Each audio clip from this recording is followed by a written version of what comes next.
चलो छोटो तुम लोगों को इधर के लिए आज हेडिंग मारना है तुम लोगों को।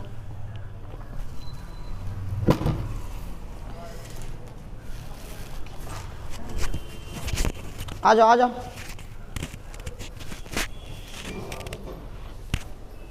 चलो हेडिंग मारो, बैठ जाओ।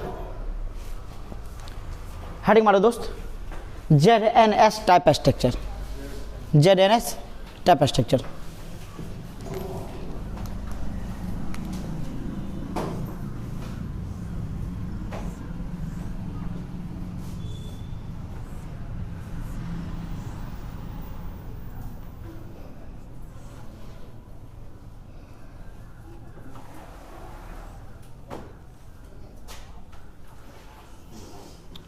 इधर तो कॉपी कलम 1 मिनट के लिए बंद करो।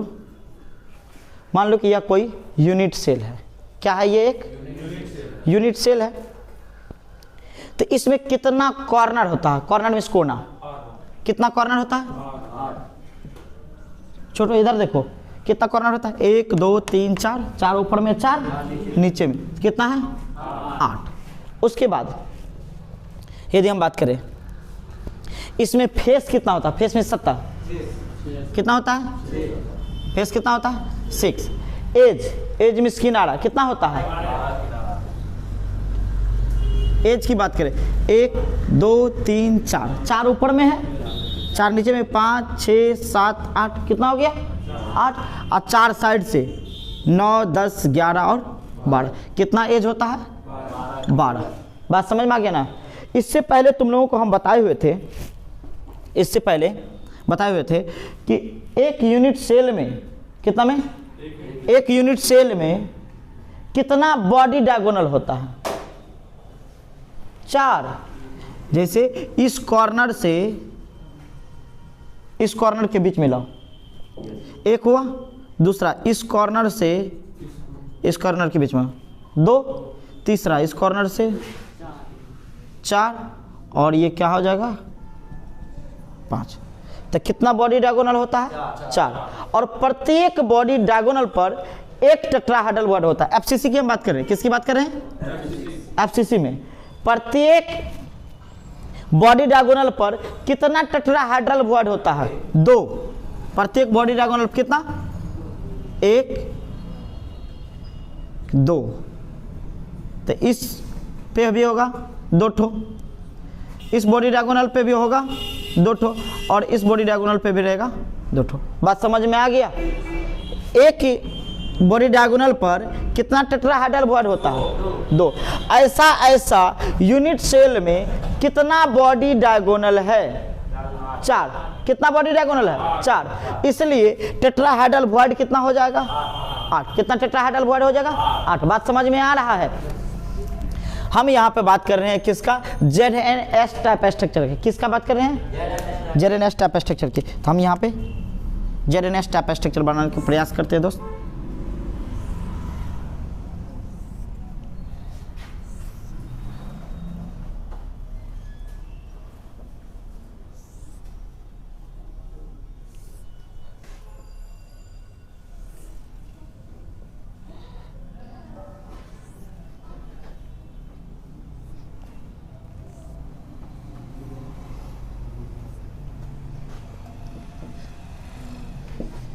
ZNS टाइप स्ट्रक्चर दोस्त, ZNS जो है जब ये टूटता है, ब्रेक होता है, तो ये टूटता है Zn2 plus S2 minus, Zn2 plus S2 minus में टूटता है, जिसमें से ये S2 माइनस जो है, ये S2 माइनस जो है यूनिट सेल के प्रत्येक कॉर्नर के साथ साथ प्रत्येक फेस सेंटर पे भी रहता है।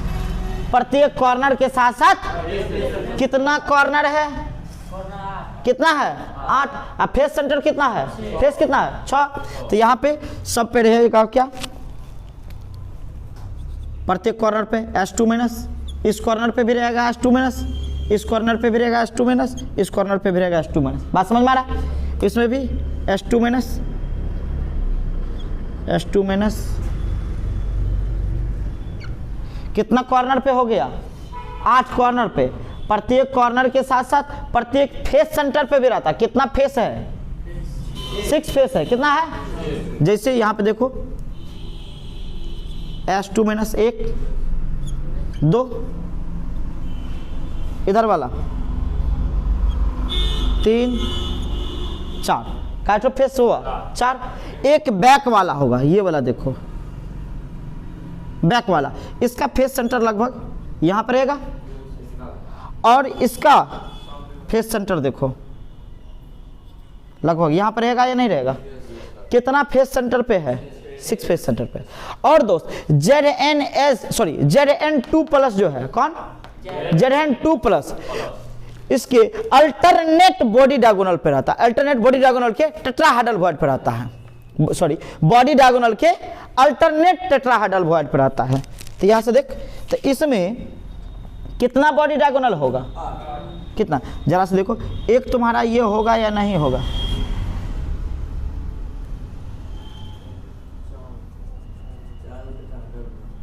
एक, ये तुम्हारा हो जाएगा 2, ये बॉडी डायगोनल होगा 3 और ये यहां से हो जाएगा 4। बात समझ में आया? एक बॉडी डायगोनल पर कितना टेट्राहेड्रल वॉइड? 2। एक बॉडी डायगोनल पे कितना टेट्राहेड्रल वॉइड? 2। तो यहां से देख,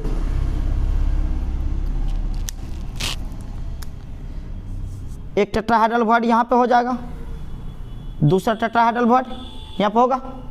इस बॉडी डायगोनल पे 2 ठो, इस बॉडी डायगोनल पे भी कितना होना चाहिए? 2 ठो हो गया। उसके बाद इस बॉडी डायगोनल पे कितना? 2 इस पे भी होना चाहिए, हो गया।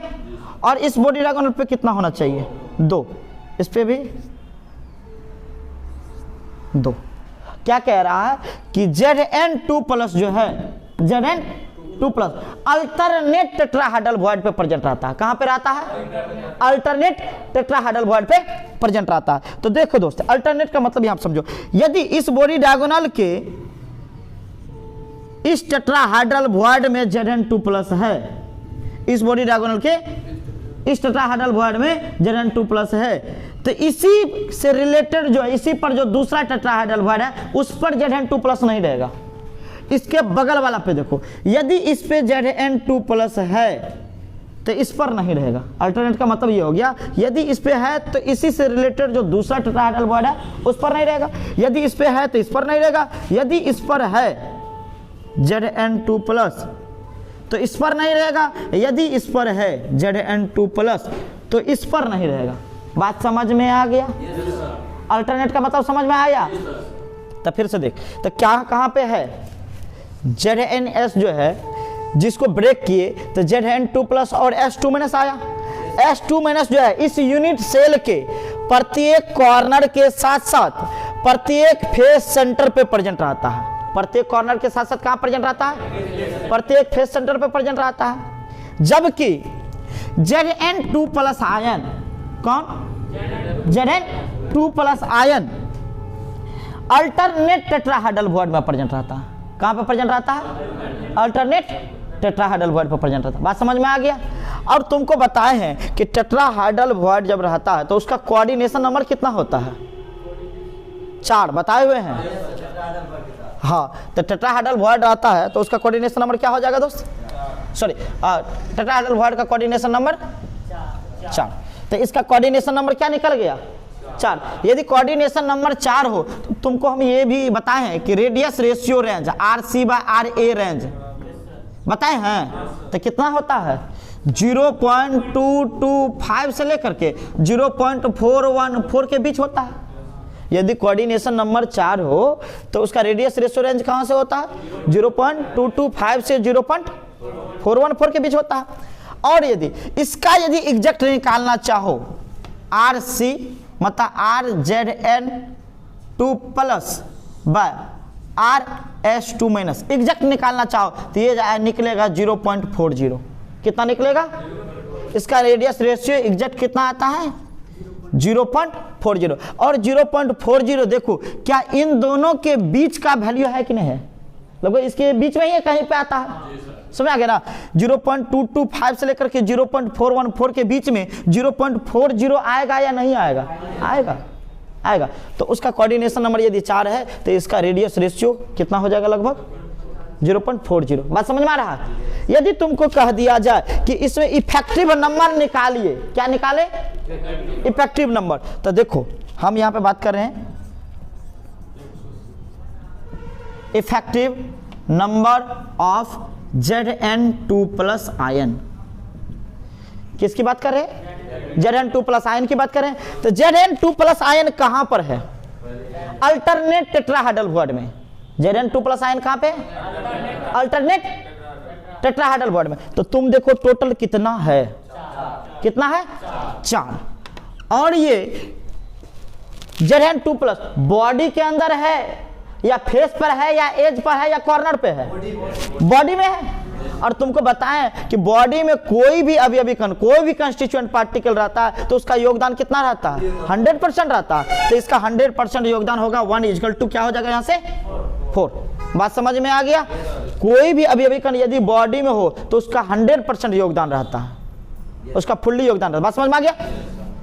अब जरा यहाँ पे इसका हिंदी लिखना चाहोगे तो ये देखोगे Zn2 प्लस आयन के वास्तविक संख्या। तो कितना निकला दोस्त? 4। कितना निकला? अब हम बात कर रहे हैं किसका? इफेक्टिव नंबर ऑफ, किसकी बात करें? S2 minus ion, sulphide ion. तो ये सल्फाइड आयन कहां कहां प्रेजेंट है? कहां पे प्रेजेंट है? प्रत्येक कॉर्नर पे और साथ ही साथ कहां पे है? प्रत्येक फेस पर भी है। तो कितना कॉर्नर पे है? 8 कॉर्नर पे। तो यहां पे हम 8 लिख सकते हैं। और एक कॉर्नर पर कंट्रीब्यूशन कितना होता है उसका? 1/8। एक कॉर्नर पे कितना होता है? यदि इस कॉर्नर पे ये S2 माइनस है तो इस S2 माइनस का इस पे कितना हिस्सा रहा होगा? 1/8। कितना रहा होगा? तो इस पे 1/8 से क्या कर दो? Multiply plus.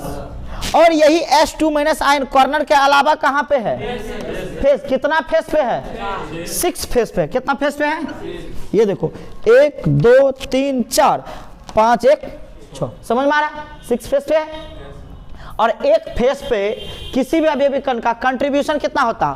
1/2। कितना होता है? 1/2 मतलब हाफ इंटू 1/2। तो यहां से ये कटेगा 1, यहां से ये कटेगा 3, यहां से कितना हो जाएगा? 4। दैट इज, अर्थात हम बात करें कितना Zn प्लस निकला है? 2 प्लस निकला है। तो क्या हम यहां से Zn4 लिख सकते हैं कि नहीं लिख सकते हैं? और S कितना निकला है? ये भी निकला है कि नहीं निकला? इसको तुम यहां से 4 को निकाल दो तो क्या निकलेगा? 4ZnS निकलेगा कि नहीं निकलेगा? इसका मतलब क्या हो गया? इसका मतलब ये हुआ कि ये ZnS टाइप का जो स्ट्रक्चर है, किस टाइप का? ZnS टाइप का जो स्ट्रक्चर है उसके एक यूनिट सेल में, ZnS टाइप के स्ट्रक्चर के एक यूनिट सेल में ZnS का कितना मॉलिक्यूल प्रेजेंट रहता है? 4। ZnS टाइप के स्ट्रक्चर में, स्ट्रक्चर के एक यूनिट सेल में कितना ZnS मॉलिक्यूल रहता है? 4 मॉलिक्यूल। तो क्या हम इसी को लिख सकते हैं कि ZnS टाइप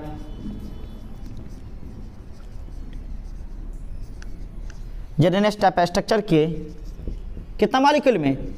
एक मॉलिक्यूल में। कितना मॉलिक्यूल में? एक मॉलिक्यूल में कितना ZnS मॉलिक्यूल है?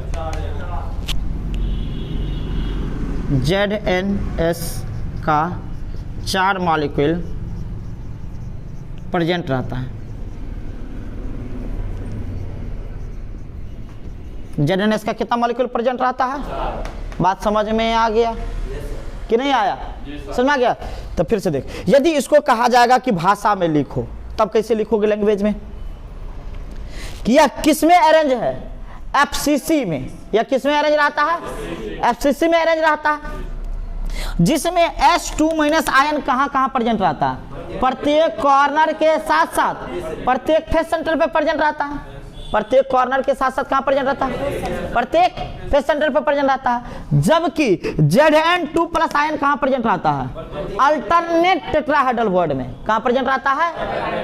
अल्टरनेट टेट्राहेड्रल बॉन्ड में। बात समझ में आ गया? क्या इसी को लिखा दिया जाए? तो लिखो, पहले हम लैंग्वेज लिखते हैं, लैंग्वेज लिखना, फिर उसके बाद फिगर बनाना, फिर उसके बाद उसके नीचे में ये लिखना।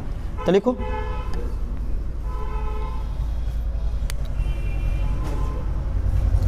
कि यह CCP या FCC अरेंजमेंट में रहता है,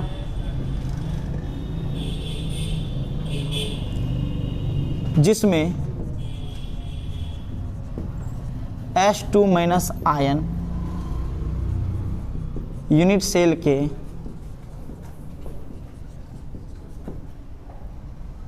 प्रत्येक कॉर्नर के साथ साथ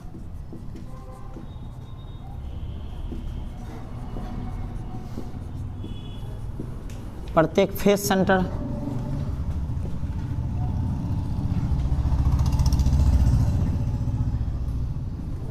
और प्रेजेंट रहता है, प्रत्येक कॉर्नर के साथ साथ प्रत्येक फेस सेंटर पर प्रेजेंट रहता है। जबकि Zn2+ आयन कहाँ प्रेजेंट रहता है? अल्टरनेट टेट्राहेड्रल वर्ड में। जबकि Zn2+ आयन यूनिट सेल के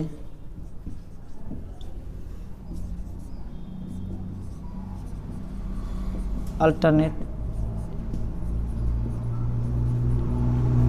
हेड्रल वॉइड में प्रेजेंट रहता है।